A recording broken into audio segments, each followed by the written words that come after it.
बिस्मिल्लाहिर्रहमानिर्रहीम। अस्सलाम वालेकुम। आज मैं बहुत मजेदार, आसान और झटपट बन जाने वाली रेसिपी प्रान बाल्स बनाना सिखाऊंगी।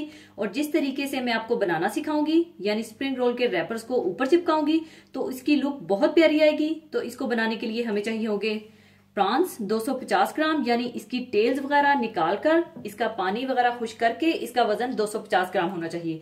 और अगर आप फ्रोजन प्रॉन्स ले रहे हैं तो आप जब इन्हें धोएंगे तो इन्हें आप थोड़े से नमक के साथ धो लीजिएगा। इस तरह करने से ये वापस उतने ही फ्रेश हो जाएंगे और इनमें स्मेल भी नहीं रहेगी।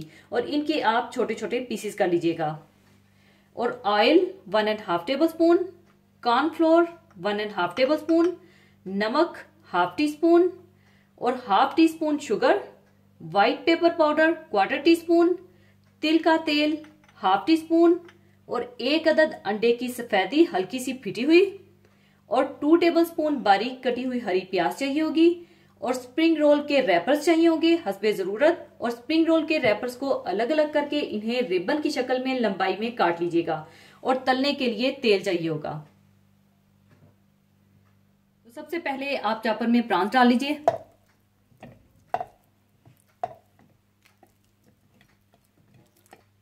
और इसमें आप डाल दें ऑयल, कॉर्नफ्लोर, नमक, चीनी, व्हाइट पेपर पाउडर और तिल का तेल और अंडे की सफेदी और बारीक कटी हुई हरी प्याज डालकर इसे चॉप कर लें।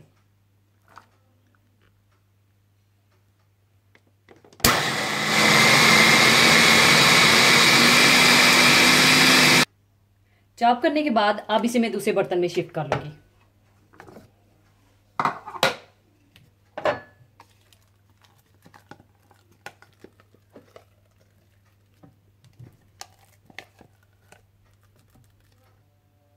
इसके बाद आप हाथों पर तेल लगाकर इसके छोटे छोटे बॉल्स बना लीजिए।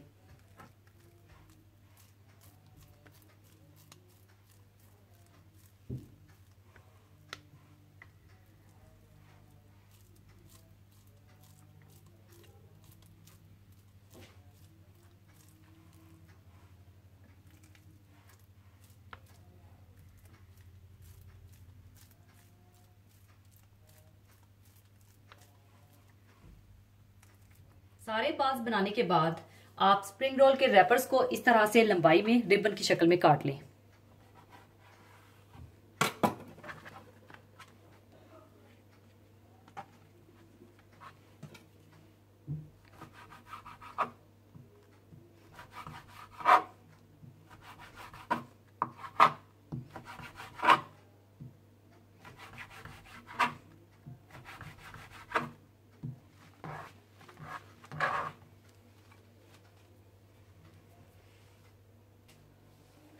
इसके बाद आप इन बाल्स को स्प्रिंग रोल के रैपर्स, जिन्हें लंबाई में काटकर रिबन की शक्ल मैंने दी हुई है, ऊपर आप इन्हें चिपका दीजिएगा।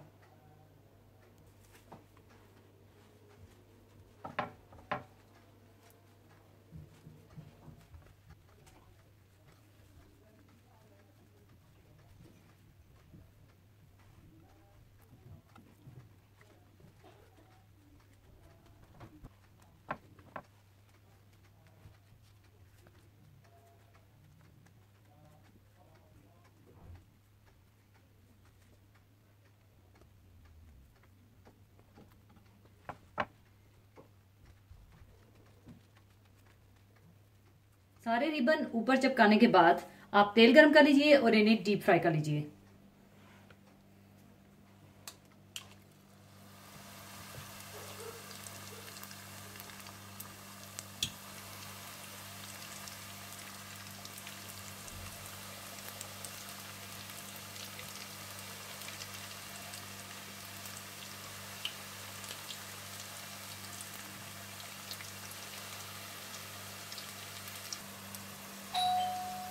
इस तरह से गोल्डन ब्राउन करने के बाद आप इन्हें निकाल लीजिए।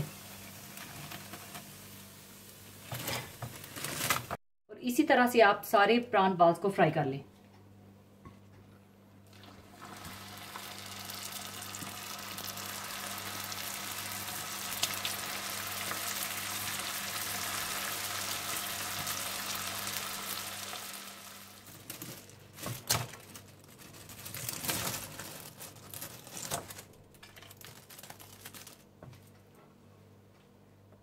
लीजिए, प्राण बाल्स तैयार हैं। जरूर बनाइएगा और मुझे बताइएगा कि कैसे बने। बहुत आसान रेसिपी है और अगर कोई मेहमान आ जाए तो जल्दी से बन जाने वाली रेसिपी है। और इसे आप किसी भी अपनी पसंद की डिप के साथ सर्व कीजिएगा और जरूर बनाइएगा। और जाने से पहले एक हदीसे पाक शेयर करना चाहूंगी।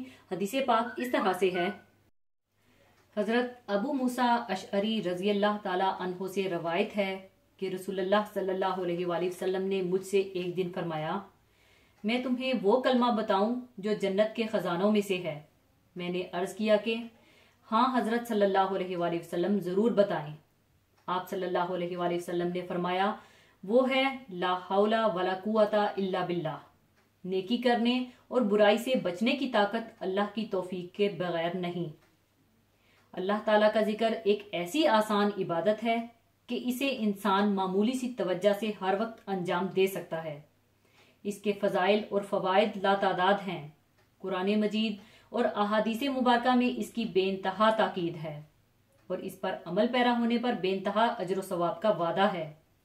अल्लाह ताला एक जगह सूरह अहज़ाब में इस तरह हुक्म फरमा रहे हैं, ए ईमान वालो, तुम अल्लाह ताला का खूब कसरत से जिक्र किया करो और सुबह शाम इसकी तस्बीह करते रहो।